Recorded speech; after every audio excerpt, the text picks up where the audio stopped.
മമ്മൂക്കയോടൊപ്പം കാണാൻ പറ്റിയതിൽ ഇപ്പോഴും ഗൂസ് ബംസ് മാറിയിട്ടില്ല. അത്ര സൂപ്പറായിരുന്നു.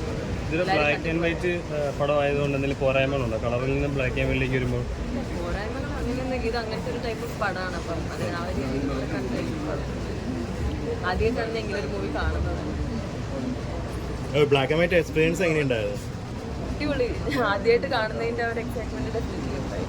നല്ല മൂവിയായിരുന്നു. ഈ ഹൊറർ ഒക്കെ എങ്ങനെ വർക്കൗട്ടായി? എന്തോ ഹൊറർ എക്സ്പീരിയൻസ് ഒക്കെ എങ്ങനെ വർക്കൗട്ടായി? കാണാത്ത എല്ലാരും പോയി കാണണം. മമ്മൂക്കയുടെ പെർഫോമൻസ് ആണ് കാണാനുള്ളത്. അടിപൊളിയായിട്ട്. അർജുനൊരു അവാർഡ് പ്രതീക്ഷിക്കുന്നുണ്ട്. അതറിയില്ല. മമ്മൂക്കൻ്റെ അപ്പോൾ എക്സ്പീരിയൻസിനെ കുറിച്ച് എന്താ പറഞ്ഞിട്ടുള്ളത് അർജുൻ?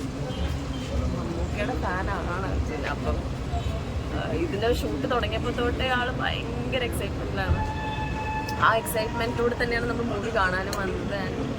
ആ ഒരു ലെവല് ശരിക്കും പറഞ്ഞാൽ അത് എത്തിച്ചു. അപ്പം താങ്ക് യു.